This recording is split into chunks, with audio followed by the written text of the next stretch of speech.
My name is Lena Carter. I'm 29, and for a long time I believed I was hard to love. Ethan made sure of that.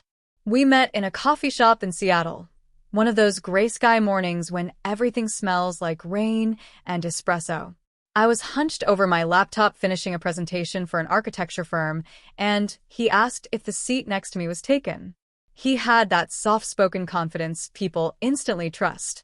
A neat beard, a voice like a slow melody, and the kind of smile that promised you safety. I should have known better than to trust anyone who feels too safe too soon. Back then, though, I was still healing from my mother's death and the breakup of a 5-year relationship. I was lonely. So when Ethan said, "You look like someone who works too hard to prove something," I laughed instead of running. The first months were intoxicating. He cooked for me, remembered the smallest details, like how I hated cinnamon in coffee but loved it on toast. He'd text me little notes during the day. "Don't forget to breathe, superstar." I didn't realize those texts were seeds, small acts of control disguised as care. By month 6, he'd moved into my apartment temporarily after his lease fell through. He said it'd be easier for both of us, less rent, more time together. I said yes because love is supposed to be about compromise, right? Then the criticisms began. "You overthink everything, Lena. You're too emotional. You remember things that didn't happen." They started as whispers during arguments, then became declarations. Once, when I confronted him about texting his ex at midnight, he laughed and said, "You're imagining things again. You need help, babe." That night, I sat in the bathroom staring at my reflection. My cheeks were blotchy from crying, and my hair stuck to my face. For the first time, I wondered if maybe he was right, maybe something was wrong with me. It's scary how easily you can start believing someone else's version of you. The final crack came at a dinner party with his coworkers. Ethan was trying to impress his new manager, so I wore a red dress he said he liked. I smiled, made conversation, tried to be the supportive girlfriend. But halfway through dessert, I noticed the way they looked at me, like I was something fragile, unpredictable. Later, I found out why. He told them I'd been in therapy for unstable moods. He told them I'd once thrown a plate at him. None of it was true. I'd never even raised my voice in front of those people. But they believed him, because he told the story first. That night, in the car, I whispered, "Why would you say that about me?" He grinned, not even trying to deny it. "Relax, Lena. It was just a joke. They know you're sensitive. Don't make a scene." The words "don't make a scene" echoed in my chest like a command. A month later, he moved out, said he needed space to figure himself out. I cried, begged, wrote long texts he never answered. Then one morning, I saw his Instagram. Him with a new girl, smiling in that same red dress I'd worn. Caption: "Finally peace." Peace. The audacity. The weeks that followed were a blur of panic and humiliation. Friends stopped calling. My boss asked gently if I was okay. Apparently Ethan had told people I'd had a breakdown. The story spread faster than I could defend myself. I deleted social media, stopped going to my favorite cafe, avoided eye contact with neighbors. I remember sitting in my apartment one night, surrounded by silence and empty wine bottles, whispering to myself, "Maybe I am crazy." Then something inside me snapped. No, not snapped, shifted.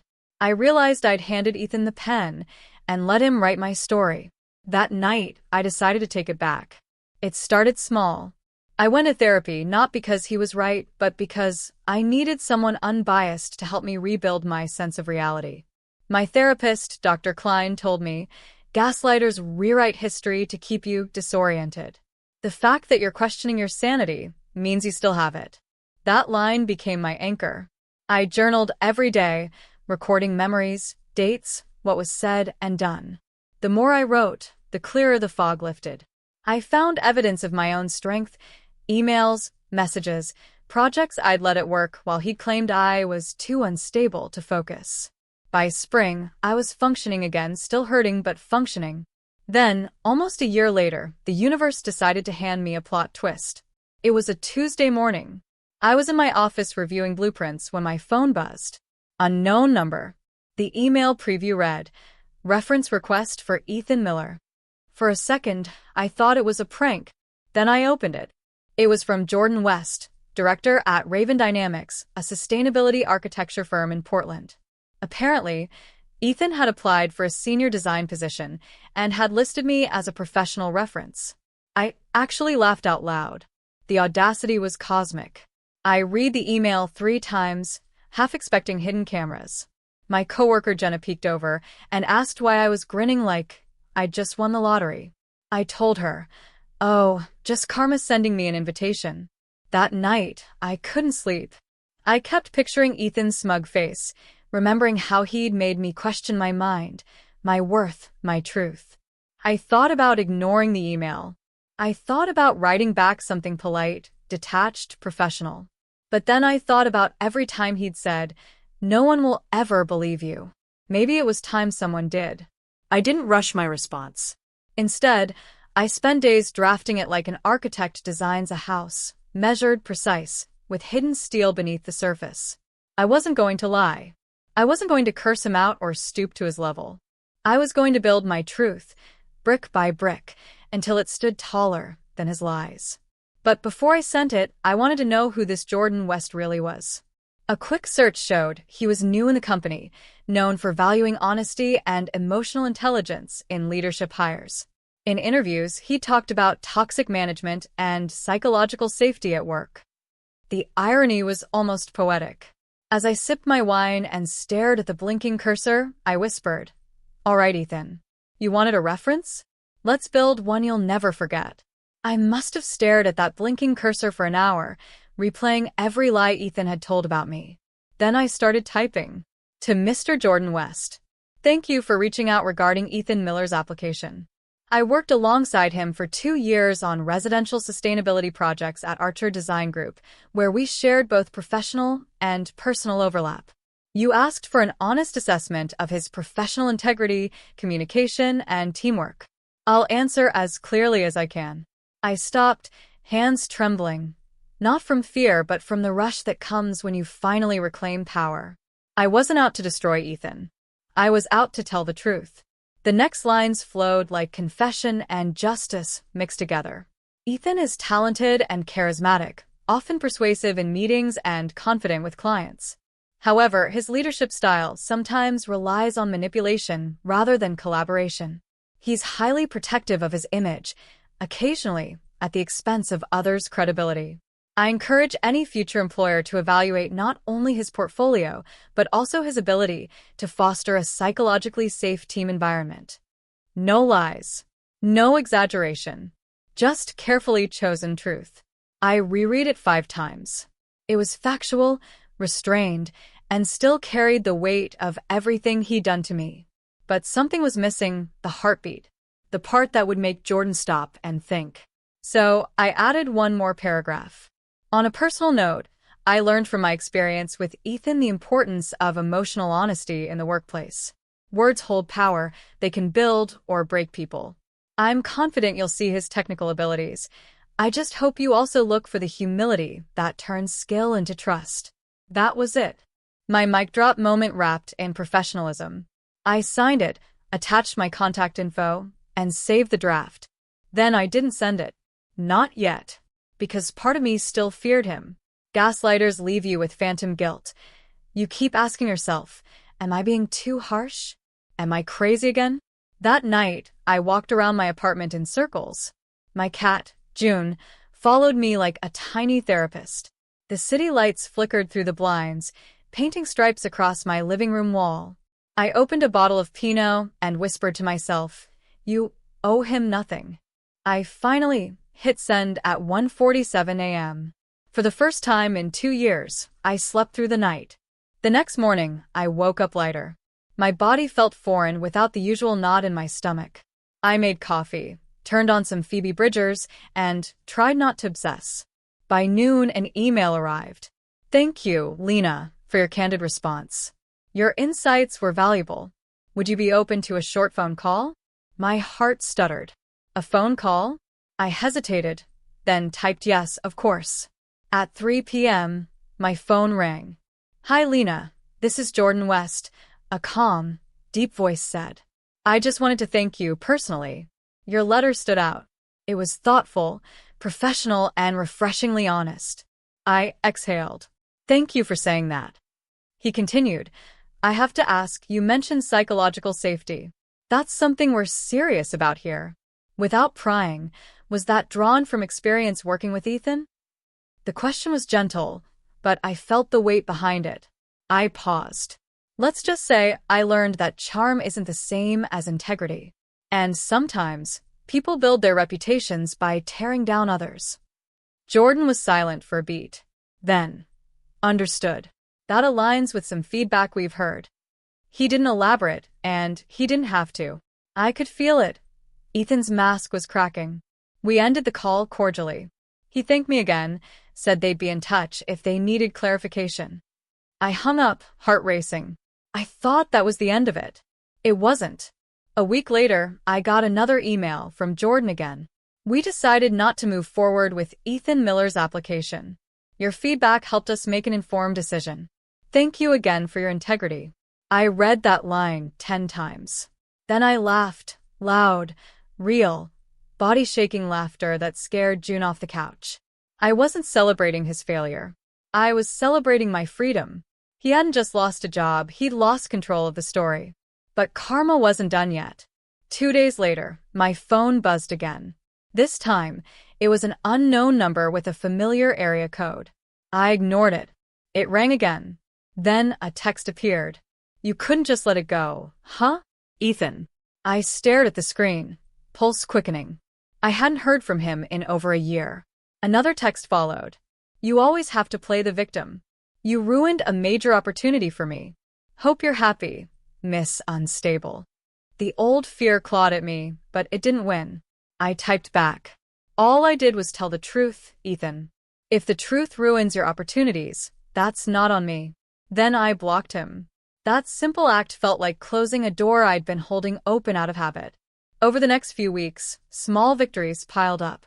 My performance at work improved.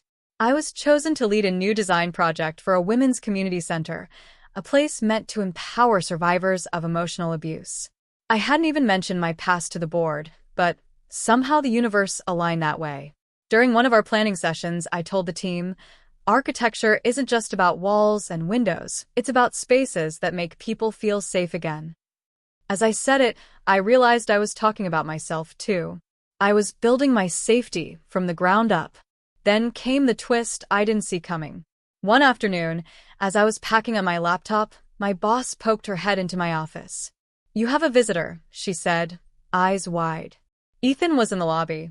My stomach dropped. For a moment, the air felt thick again, like I was back in that marble-cold bathroom whispering apologies I didn't know. I walked out slowly. He stood near the glass doors, holding a manila envelope. His once perfect posture slouched, and there were shadows under his eyes. Lena, he started, voice lower than I remembered. Can we talk? Every instinct screamed no. But curiosity, the same dangerous thing that made me fall for him, held me still. 2 minutes, I said. He swallowed. I don't know what you told them, but they rescinded the offer. Jordan said they'd gotten concerning feedback. I can't get another interview now. My reputation. I cut him off. You built your reputation on lies. Maybe it's time it met the truth. He looked at me like he didn't recognize me. Maybe he didn't. I wasn't the woman who begged him to love her anymore. You're enjoying this, he accused. I shook my head. No. I'm learning from it. There's a difference. He opened the envelope, pulled out a printed version of my email, highlighted, annotated. You could have ruined me, but you didn't. You could have said worse. That's because I'm not you, I said. He exhaled, eyes softening with something almost like shame. Maybe you were right about me. I said simply and walked away. When I stepped back into the elevator, my hands were shaking, not from fear, but release. I didn't owe him anger anymore. I didn't owe him anything. That night, I went for a walk along the waterfront. The Seattle air was cool, salted by the bay.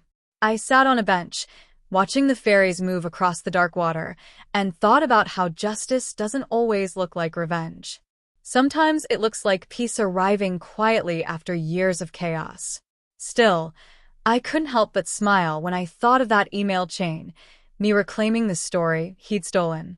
I whispered to the water, "Here's to being crazy enough to believe I deserved better." June purred against my leg when I got home, as if seconding the toast. In the weeks that followed, people started coming back into my life. Friends who'd believed his lies reached out to apologize. My best friend Mara said, "I should have known better. You were never unstable. You were just trying to survive him." I forgave her, not because she deserved it, but because I deserved the relief. Healing, I learned, isn't linear. Some nights, I still dreamt of the gaslight glow in our old apartment, of his voice twisting my memories. But I'd wake up, see the sunlight cutting through my curtains, and remind myself, "You're safe. You're free. You're real." Months later, I got one last surprise. An email popped up from Jordan West again. "Hi Lena, I wanted to reach out personally. We're expanding our design team and would love to discuss a collaboration. Your professionalism left an impression on me. If you're open, let's talk." I stared at the screen, grinning. The man who'd heard my truth now wanted to work with me. That was the universe's applause. I didn't tell anyone, but I printed that first email, the one where Ethan's boss asked for my reference, and framed it. It hangs above my desk now, a quiet reminder that sometimes the best revenge is simply being believed. When Jordan's email landed in my inbox, I reread it at least 10 times. "We're expanding our design team and would love to discuss a collaboration." It felt surreal. This wasn't just an opportunity, it was validation. The same company that had rejected Ethan now wanted me. I sat there at my kitchen table, coffee cooling beside me, staring at the glowing screen. June purred from the windowsill as if she could sense the shift, the universe quietly redrawing the power lines. I typed back carefully, keeping it professional but warm. "Thank you, Jordan. I'd be happy to discuss it. When would be a good time for a call?" He replied within minutes. "Tomorrow at 10 a.m., if that works for you." And Lena, I'm genuinely looking forward to it. I smiled, a small, private kind of smile. Not because of the compliment, but because I finally felt seen for who I was, not the woman Ethan painted, not the version of me that had to defend her sanity, but the one who'd survived. The next morning, I woke up early, made coffee, and opened my laptop to review my portfolio. Every blueprint, every 3D render, every client testimonial, they all carried the fingerprints of someone who refused to stay small. By 10 a.m., I was ready. Jordan's voice came through the line calm and steady, the kind of tone that instantly sets you at ease. "Morning, Lena. How are you?" "Nervous," I admitted, laughing softly. "Good. That means you care." He asked about my design philosophy, my experience with community-based architecture, and the project I'd led after Ethan left. I told him about the Harbor House, a transitional housing project I designed for women leaving abusive relationships, how the structure used light, privacy, and openness to rebuild safety. Jordan was silent for a moment. Then he said, "That's powerful.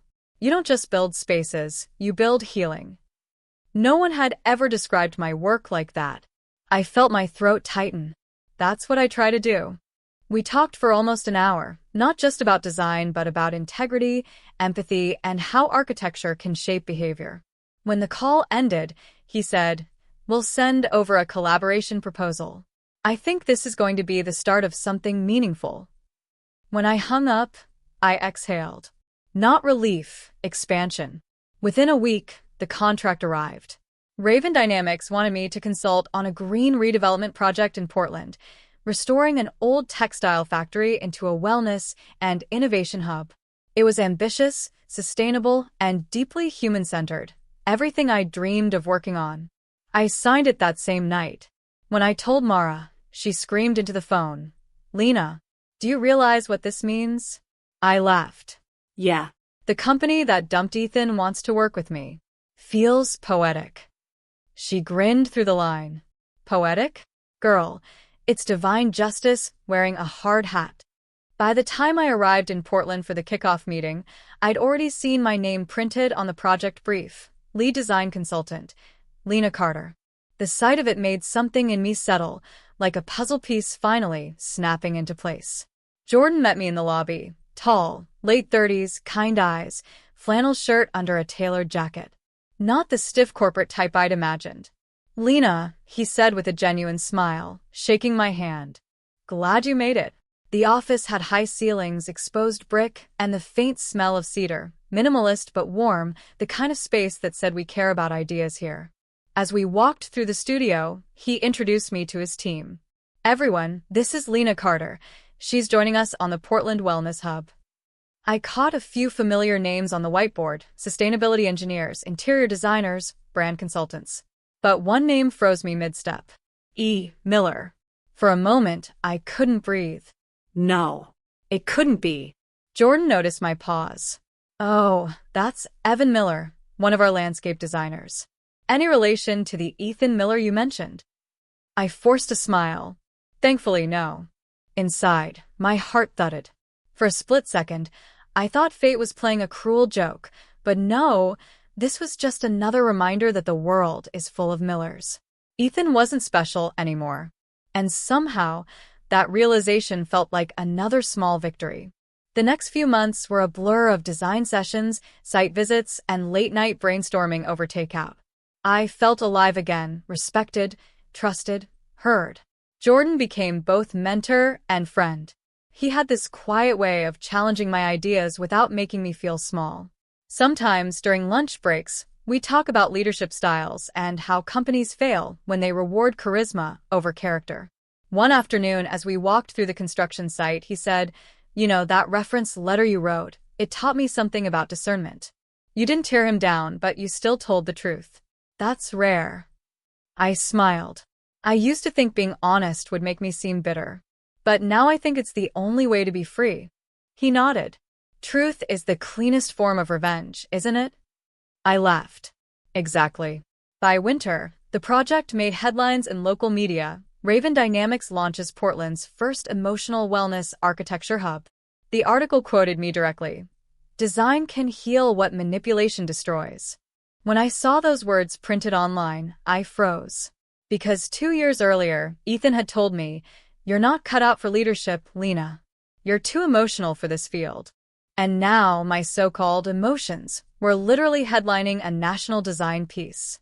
Mara texted me a screenshot with one line. "Guess who's eating humble pie tonight?" I didn't reply. I didn't need to. But later that evening, curiosity got the better of me. I opened LinkedIn and searched Ethan Miller. His profile was still there, but something had changed. His headline now read freelance consultant instead of senior design lead. His work history ended abruptly 3 months earlier. No new projects.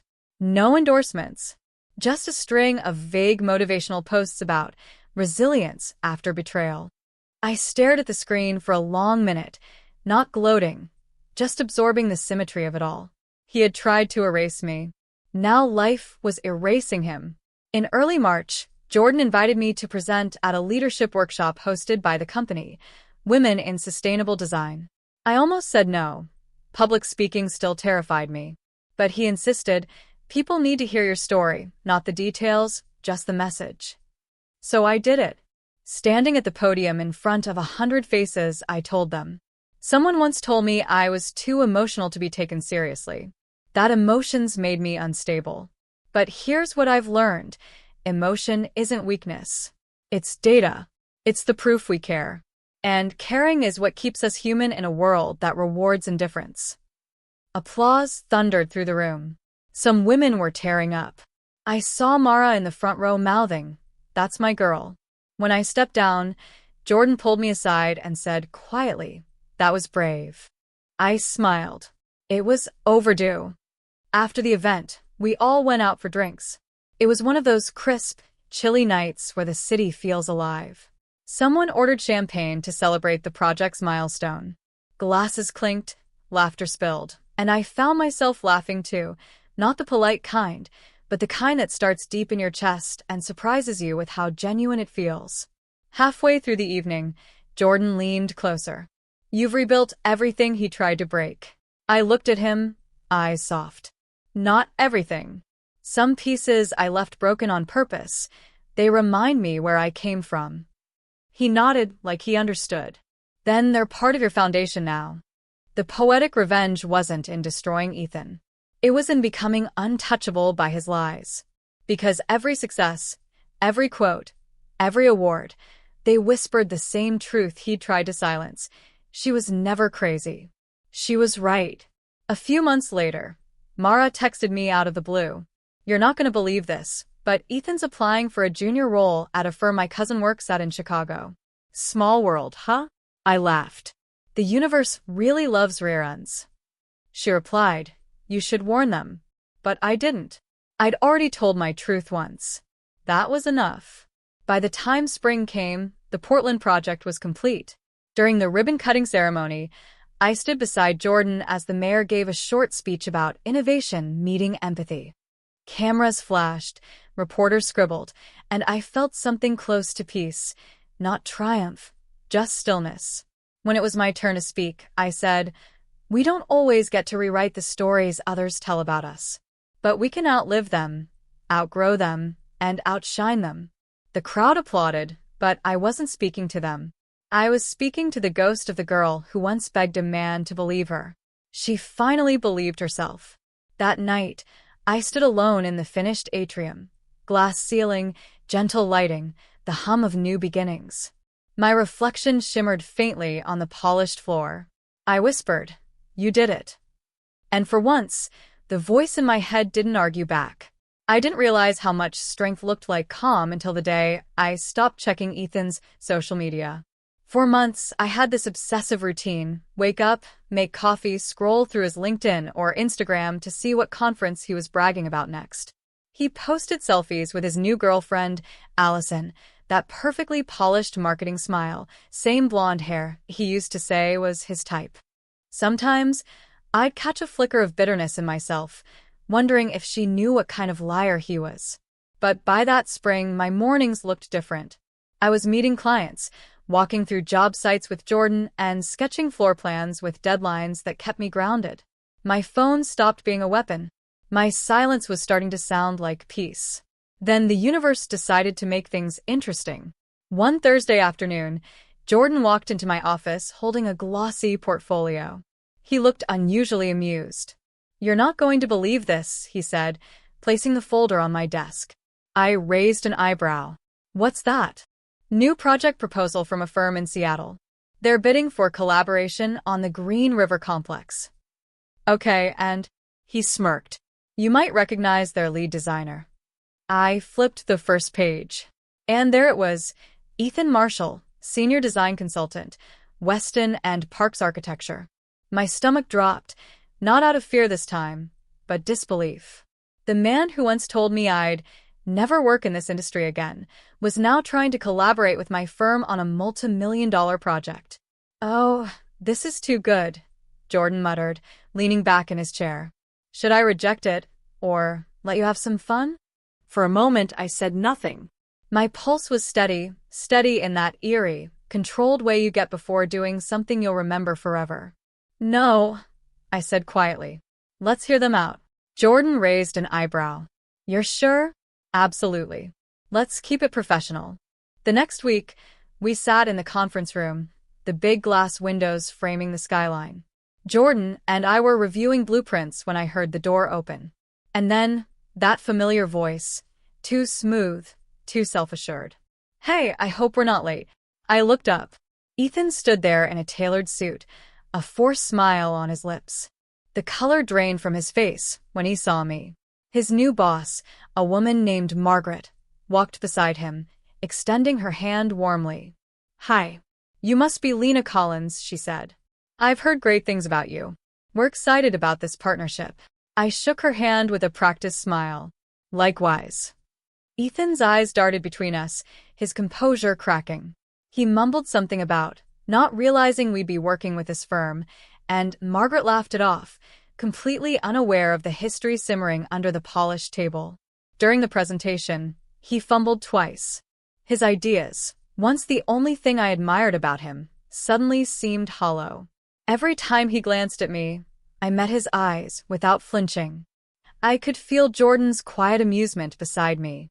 After the meeting, as everyone packed up, Margaret turned to me. Lena, could you stay behind for a moment?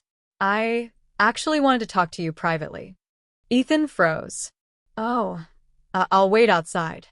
No need, Margaret said with a polite smile. You can go ahead, Ethan. He hesitated but left, his jaw tight. When the door closed, Margaret's friendly tone softened into something more curious.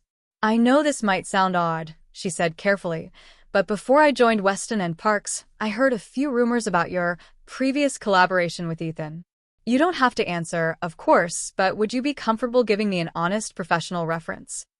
It took me a second to process what she was asking. A reference. For him. There was something poetic in that, like fate had handed me the microphone at the end of a long, painful song. I smiled faintly. Sure, I said. You want the truth, right? Margaret nodded. So I told her. Not a word of exaggeration, not a hint of pettiness. Just the truth. I explained how he'd taken credit for my designs, how his poor communication had cost us a client, how he'd handled stress by lashing out and spreading false rumors. I spoke calmly, factually, the way you do when you've finally stopped caring whether someone believes you, because you know the truth has its own gravity. By the end, Margaret looked thoughtful. Thank you for your honesty, Lena. That's enlightening. When she left, I sat alone in the conference room for a long moment.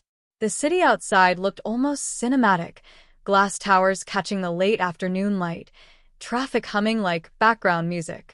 For the first time in years, I didn't feel the need to cry. I didn't even feel angry. I felt vindicated. Quietly, powerfully. A few weeks later, news started circulating through the industry grapevine. Weston and Parks had pulled Ethan off the Green River project. Rumor had it Margaret had reviewed his past work and found inconsistencies, missing files, questionable leadership calls, even client complaints. Jordan tried to hide his smirk when he told me. So, Karma's got a decent work ethic after all.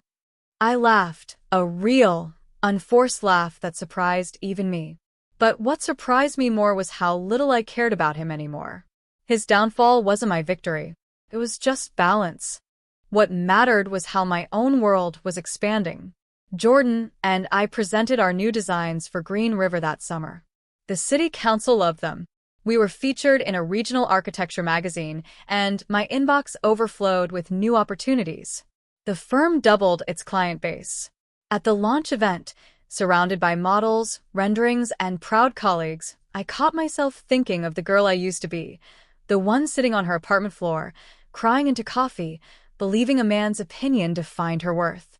If she could see me now, she'd barely recognize herself. A few months later, I got an unexpected email.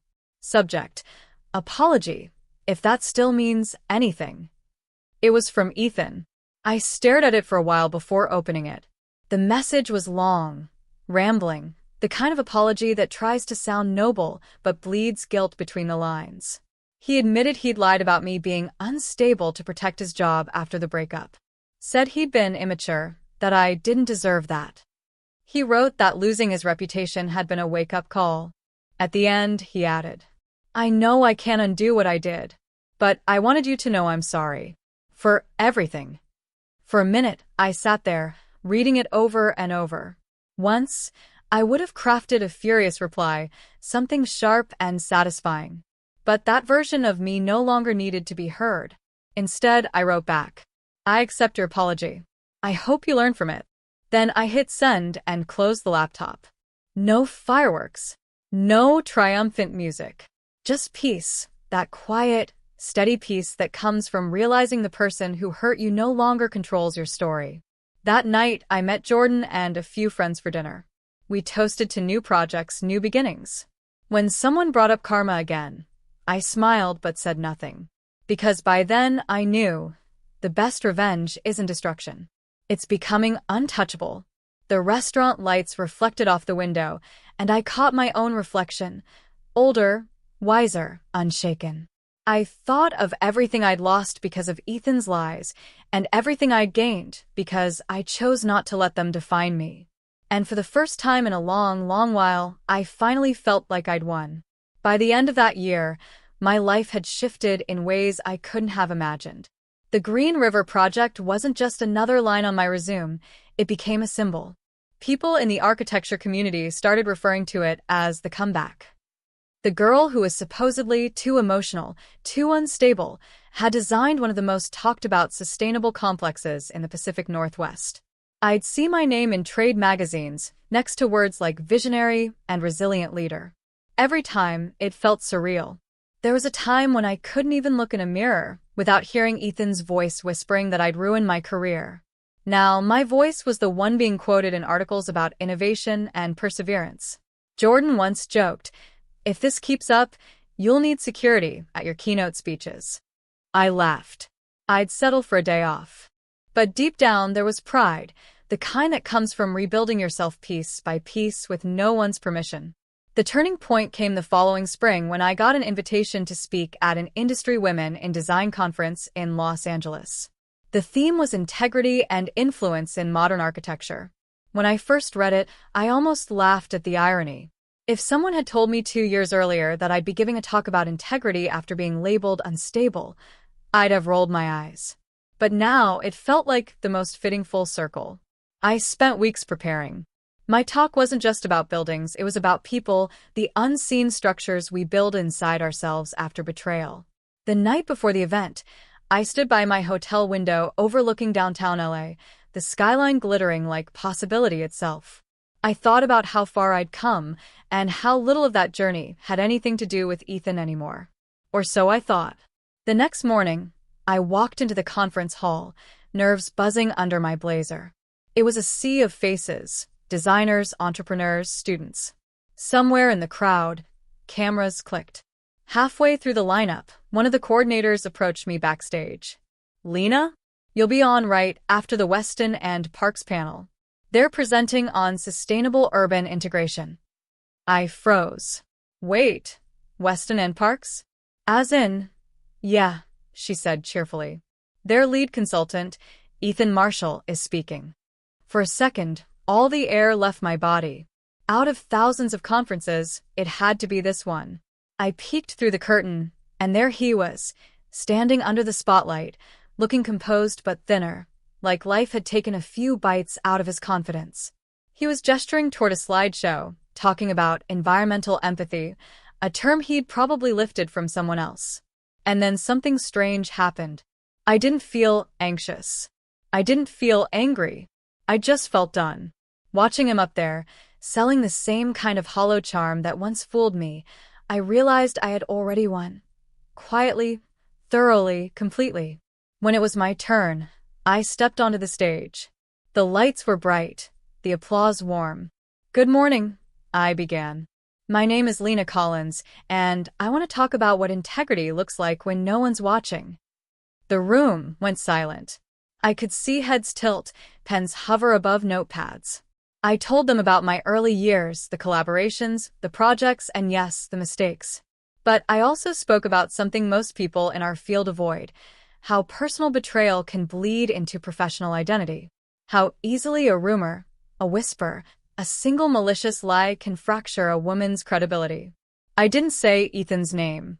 I didn't need to. I once believed that surviving betrayal meant proving everyone wrong. I said, my voice steady. But it turns out real survival isn't about proving anything. It's about knowing your truth, holding onto it even when someone tries to rewrite your story. The applause at the end wasn't loud, it was long. The kind that fills a room like gratitude instead of noise. Afterward, dozens of women came up to me, designers, students, even CEOs, thanking me for saying what they'd never dared to say out loud. "You made me feel seen," one of them said, her voice trembling. That was the moment I realized my revenge wasn't Ethan's downfall. It was my voice, reclaimed and amplified. Later that evening, at the networking mixer, I spotted him across the room. He looked smaller than I remembered, standing near the bar, avoiding eye contact. At one point, he walked over, tentative, hesitant. "Lena," he said quietly. "That was an incredible talk." I smiled politely. "Thank you." He looked like he wanted to say more, but the weight of everything unsaid hung between us. I didn't offer him an out. "You're doing great things," he finally said. "I'm happy for you. For once, I believed he meant it. But it didn't matter.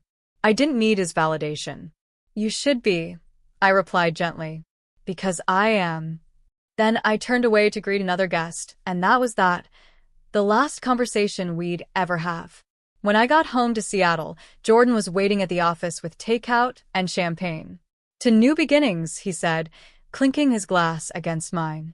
We laughed about the irony of life, how it always circles back, giving you chances to choose who you've become. I told him about the conference, about Ethan's awkward attempt at conversation. Jordan grinned. You know what the best part is? You didn't even have to destroy him. He just watched you rise. He was right. There's a kind of revenge that doesn't come from payback. It comes from becoming untouchable. Ethan didn't lose because I wanted him to fail. He lost because I stopped caring whether he did. Months passed. Work flourished. My firm won 2 awards for sustainable design, and I started mentoring younger architects, especially women who'd faced toxic workplaces or gaslighting colleagues. I saw pieces of myself in them. The uncertainty, the desire to be believed, the fear of speaking up. One of them, a young intern named Mia, once asked me, "How do you move past people who lie about you?" I smiled and said, "You don't move past them. You outgrow the version of yourself that needed their approval." One late autumn afternoon, I visited Green River again. The finished complex stood tall and serene, sunlight glinting off its curved glass panels, trees blooming on the rooftop garden. It was everything I'd dreamed of. Open, sustainable, alive. I walked along the pathway, remembering every sleepless night, every doubt, every tear. Now those memories felt like distant echoes, reminders of the fire I walked through to become who I was. Standing there, watching families and children playing in the courtyard, I realized something simple but profound. Justice doesn't always roar. Sometimes it whispers, "You made it." That night, I sat on my balcony with a glass of wine and my journal, a habit I'd picked up again. I wrote one line before closing it. He called me unstable. The truth is, I was rebuilding stability he could never touch. The city lights below shimmered like a reflection of everything I'd gained.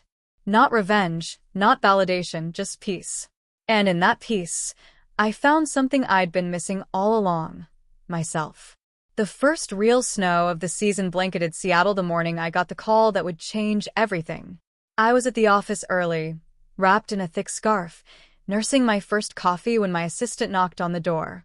"Lena, there's someone from Architectural Digest on the line." I blinked. "The Architectural Digest?" She grinned. "Yep." They said it's about a feature on influential women shaping modern urban design. For a second, I thought it was a prank. But when I picked up the phone and heard the warm, enthusiastic voice on the other end, everything suddenly felt surreal. "Hi, Lena. We've been following your work on the Green River Complex and your talk at the LA conference," the editor said. "Your story resonates with a lot of young professionals. We'd love to do a cover feature. Your journey, your philosophy, and your work." I just sat there, smiling so wide it hurt. When I hung up, Jordan poked his head through the door. "Everything okay?" "Better than okay," I said, laughing. "They want me on the cover." He let out a low whistle. "Well, look at you. From Blacklisted to Architectural Digest. I should start calling you Boss Lady of Redemption." I threw a paperclip at him. "Don't push it." But later that night, sitting in my apartment, it hit me. This wasn't luck. It was the payoff of every painful decision I'd made since walking away from the person who tried to ruin me. The interview was scheduled for early February. They sent a photographer from New York, a woman named Harper, soft-spoken but sharp-eyed, the kind of person who could make anyone look like a masterpiece. As she set up her camera in my studio, she asked gently, "If it's not too personal, how did you start over after someone tried to take your reputation?" I thought for a long time before answering. I stopped fighting for the version of the truth that everyone else believed. I said finally, "I just started living like the truth would catch up on its own." She smiled. "It did. That's power." The photo shoot was long but effortless. We shot among sketches, plants, models, sunlight. everything that represented rebirth. When the issue finally came out, the headline read, "From Broken Trust to Bold Design, How Lena Collins Redefined Resilience." The article went viral. People began sharing it online with captions like, "This is what grace under fire looks like." One comment stood out. It read, "I used to work under Ethan Marshall. Everything she says checks out. I'm glad she got her justice." I didn't respond, but I felt that old ache in my chest flicker, not pain anymore, just memory. By spring, I was getting invitations from universities, design schools, even corporate leadership events. People wanted to hear how I'd rebuilt not just my career, but my confidence. One day after a lecture at the University of Washington, a young woman approached me, her voice trembling. "I went through something similar," she said. "My boss said I was too emotional to handle projects. It destroyed me for a while. But seeing you, hearing your story, it gave me hope." I squeezed her hand.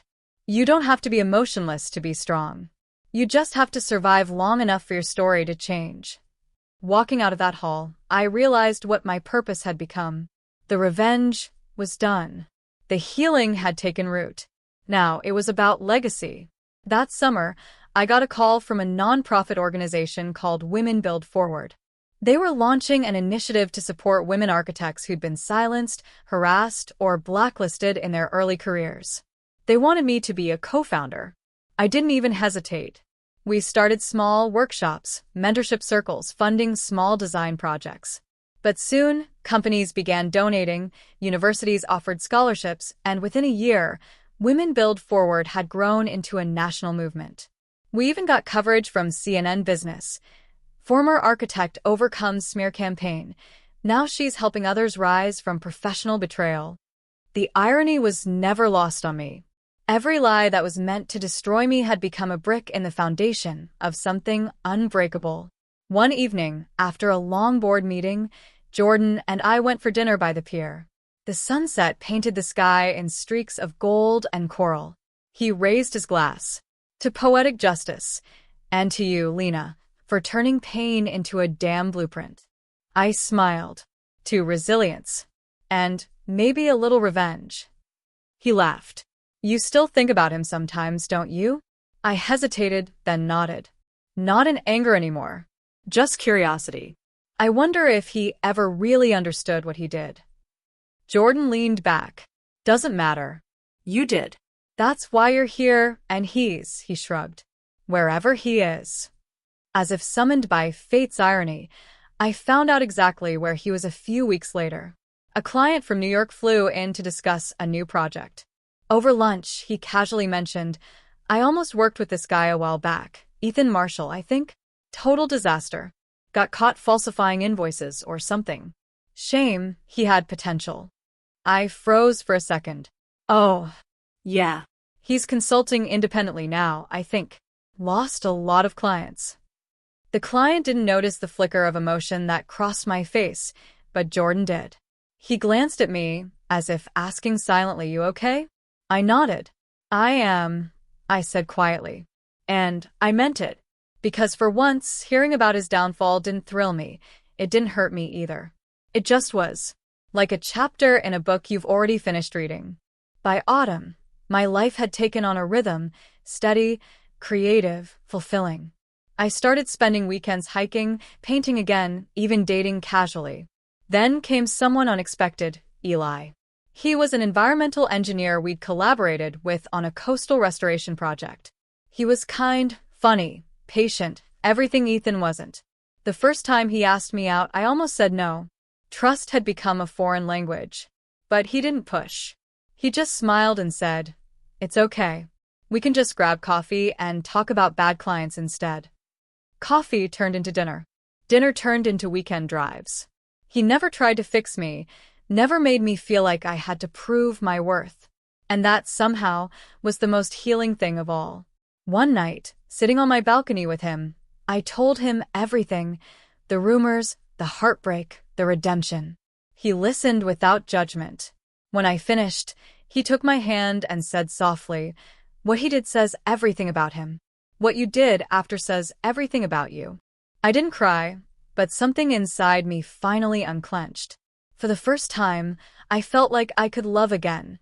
Not because I'd forgotten the pain, but because I'd outgrown it.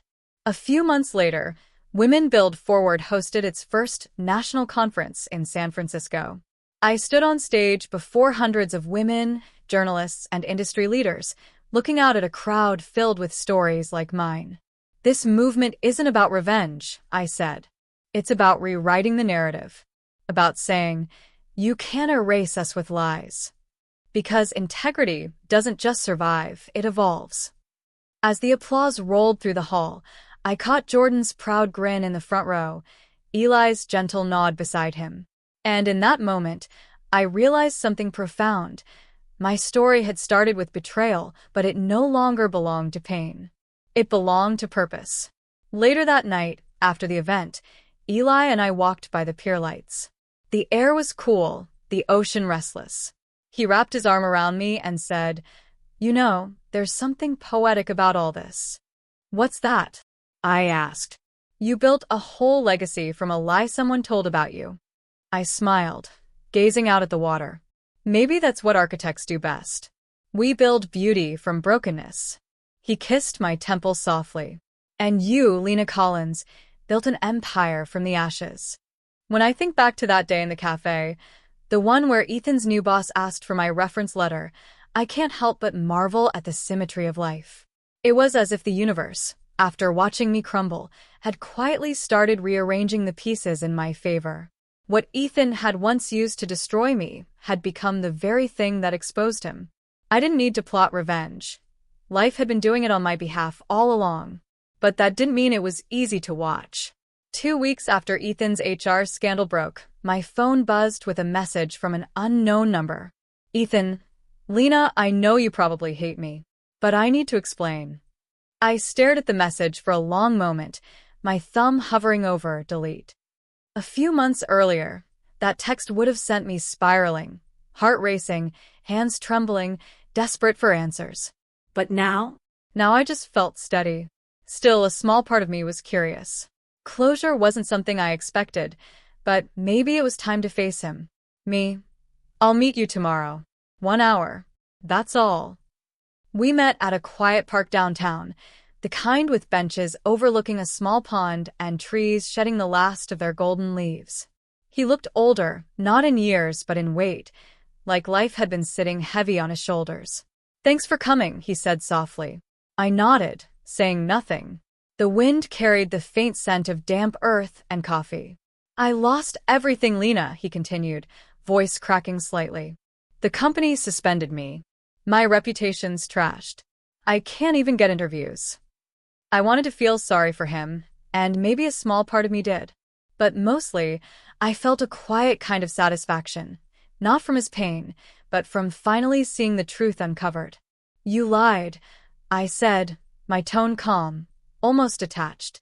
"You told people I was unstable, that I ruined your career. And now you want me to what? Feel bad for you?" His eyes darted away.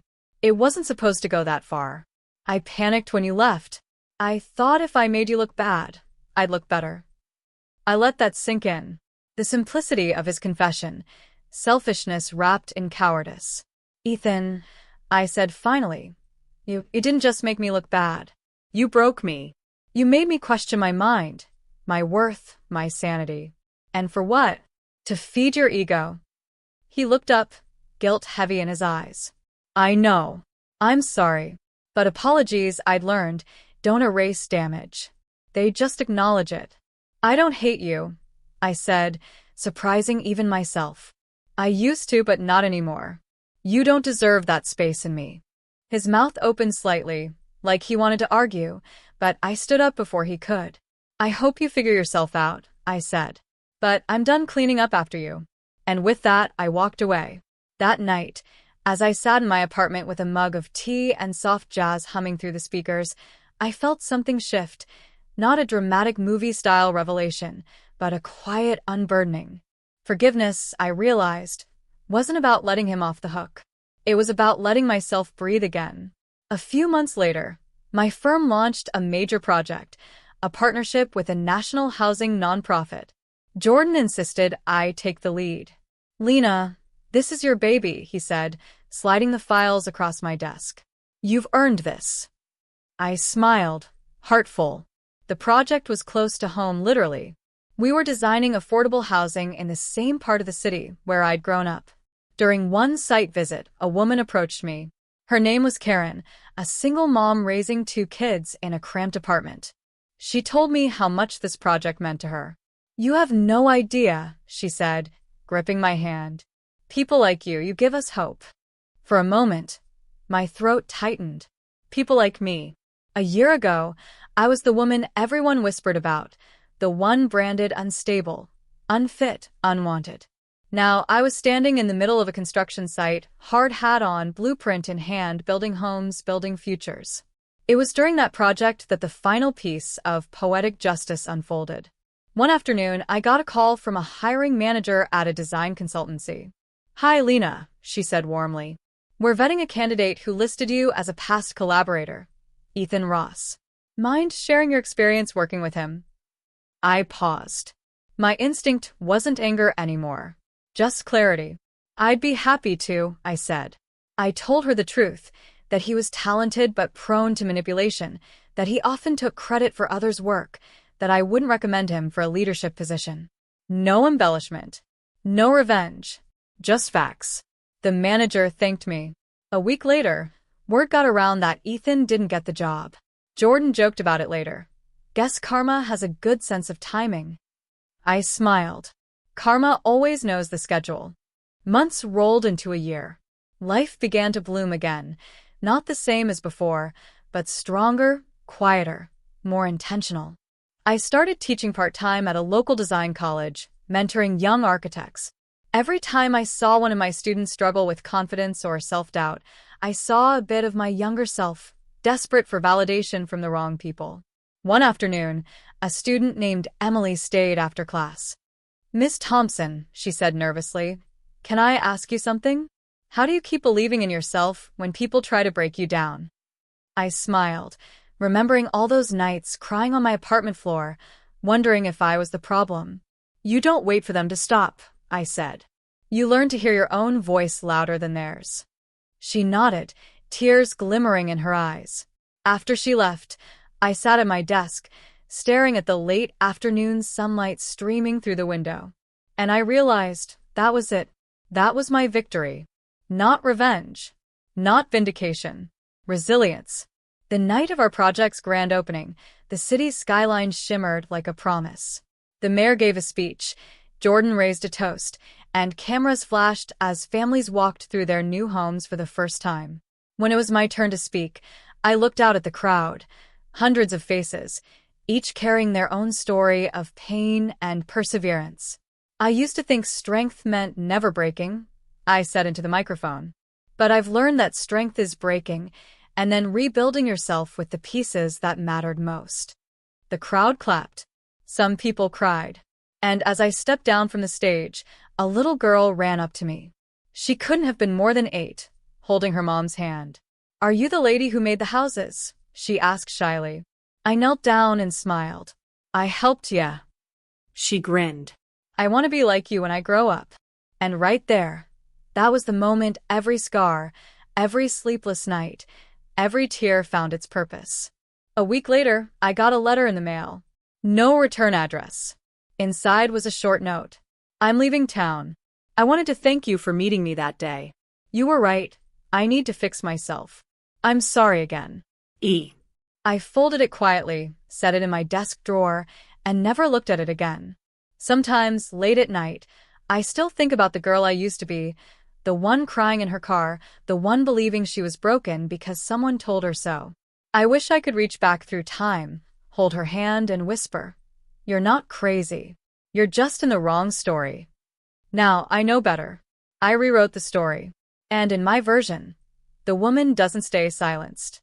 She doesn't live in the shadows of someone else's lies. She rebuilds. She thrives. She turns her pain into something that stands tall, brick by brick, line by line. When people ask me about Ethan now, I don't talk about betrayal or revenge. I talk about alignment, how truth has a way of finding its light, even if it takes time. Because in the end, The sweetest revenge isn't destruction.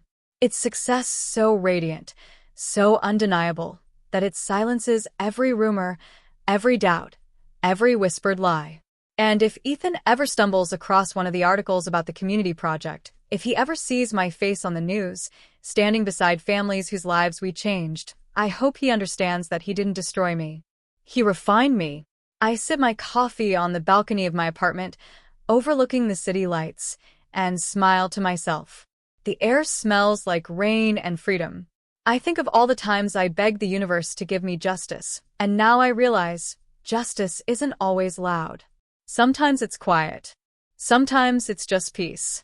And peace, after everything, is the most powerful revenge of all.